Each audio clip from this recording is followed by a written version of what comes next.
people checking in with us out there. If you're listening in, put your city, your state in the chat. Uncle Neely, how was the It, travel, man? Other than the bus breakdown, how was it getting back to Boulder? it was fine. Everything was fine coming and going, man. Shout out to Coach Reginald Calhoun Sr., T.A. Johnson, Ty Stewart, That's right. Coach Cheney, all the people involved with the logistics of moving this entire football operations across the country. Everything you would want and need in the facility, magically appears at a hotel the next day. So you lose no creature comforts, no feature comforts. You lose no thing that you need to put your hand on. Everything is identified. You know where it is. Shout out to all of them for making that happen. And to tell you what, man, it was so wise of Coach Prime to, go that day early, um, because you don't realize how long you've been traveling and across time zones till you get there. You just like, damn, I'm tired and ain't done nothing but sit down. Mm-hmm. So being there a day early, getting to rest in that time zone, and the weather that they were predicting for the game really came in Friday afternoon, Friday evening. It was out of there, so it was a beautiful day for football. Yeah, it looked like it. Some portions not a cloud in the sky, a little overcast here and there, but mild temps. So weather, what was predicted to be a weather issue game, weather wasn't impacted at all. Mm. Nice, nice, man. Shout out to my cousin once again. Got a win versus Colorado. He was out there. Hey, man, they played pretty well. I think the defense played well enough as far as Colorado goes. They played well enough for the most part of this game to get a win. They didn't get some timely stops when needed, like on the goal line. We actually had them on fourth down right there, hit them at like the 3 yard line, but the running back was able to fall into the end zone anyway. So little things like that, uh, getting caught on that wheel route that one time after playing so well those plays before.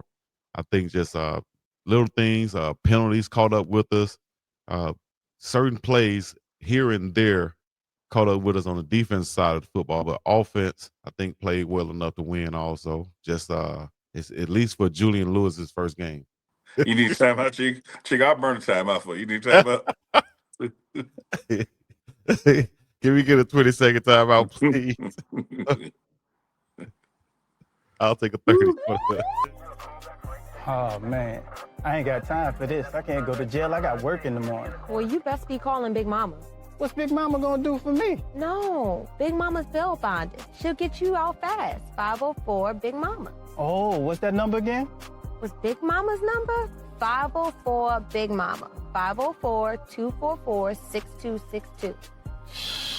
Big Mama, I need your help. I'm on my way, baby.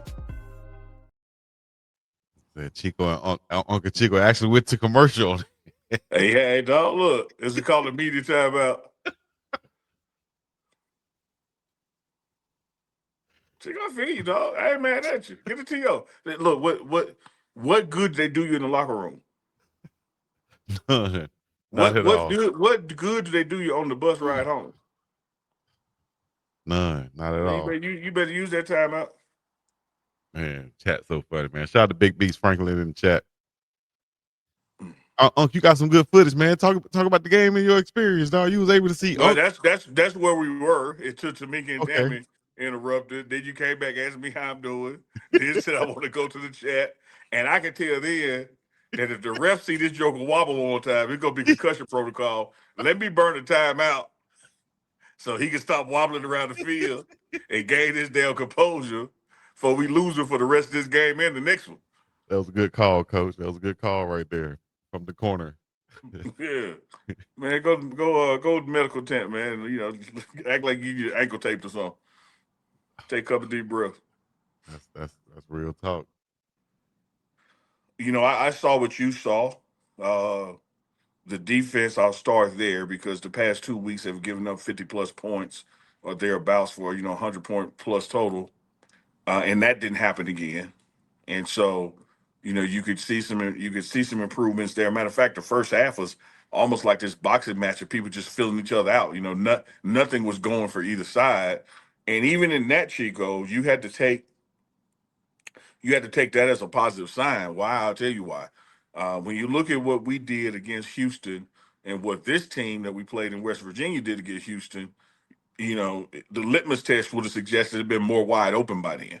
And so the fact that it was 0-0 so long or a close game so long had to give you good vibes about your defense, particularly compared to the previous games giving up scores on the first drive, first play, or second play. So that arrow was pointing up. I still think that even though we had less total penalties in this game compared to the 14, the week before, the timeliness of some of the penalties, still get you. And so there's at some point, man, as a player, the coaches in the headset that huddle up with the players before they go out there, we need some reminders about situational football and what to lock in on right now. That this ain't the time, to be over aggressive reaching and get a face mask. This ain't the time to be over this and get a rough in the passer penalty. Whatever the penalty may be, sometimes you just got to play straight up ball. When it's 3rd and 4, there's no need in trying to do the Chico jump and get there quick. Watch the ball. Mm-hmm. Because if you mess up, you giving them a first down automatically. There's some situational penalties we got to increase the football IQ and be more locked in on so that they don't happen in those situations. It's going to be pretty difficult to play a penalty-free game. If nothing else, referees are human beings and they make mistakes and they see things differently. And we also know that in football, Chico, you could probably call something every damn play if you want to. Yeah, right. Something happens, Yeah.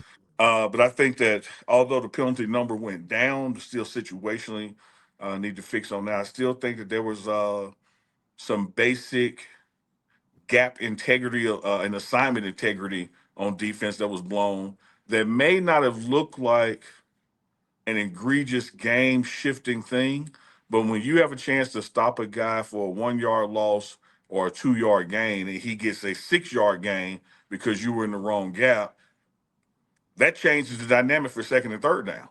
Mm-hmm. What could have been 2nd and 11 is now 2nd and 4.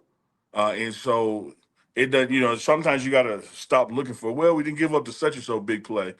Sometimes those 3 to 6 yard gains that shouldn't have happened, or lead to drives being sustained as well. On the offensive side of the ball, one thing you can't do is blame the quarterback. I don't care if he was a freshman or a veteran. He passed for about 63%, 2 touchdowns, no turnovers. I think he will tell you, which he did say in this post-game press conference, got to get the ball out quicker in some situations. So I think he has to, get used to that straight up opponent collegiate blitz versus a practice blitz where they're not going to hit you. So he has to get used to that and learn how to get the ball out quicker or roll out faster. But I think that'll come with more live reps, more in-game experience. And he, like I said, he spoke to that in the press conference. Chico, the thing is, the bottom line, you went into this game and the season goal had already been lost. Like you start this season with the number 1 goal of being at December 6th in Dallas for the Big 12 championship. That's been off the table. Your next goal, the floor for this team, has always been a bowl game appearance. That takes 6+ wins. You went into this game having to have all 3 of the remaining games to get a bowl game. Well, now that's off the table. So now what you do is, man, play for some pride and passion and some get better. And you really want to end this season on a good note going into next season because you have so many talented guys that will be back on this roster. Y'all for coming out. God bless you. Good night. Peace in the middle. You sure? Are you Yes, sir. Uncle Chico. Sunday Night Live. Live and direct. It's another Sunday night. It's another Sunday night. Another Sunday night live with Unc and Big Dog Chico. What's that day, Harley? What's that day, Harley? It's another one. It's another one, baby. It's another one. Another Sunday night live with Unc and Big Dog. With Unc and Big Dog. With Unc and Big Dog. So get ready for it.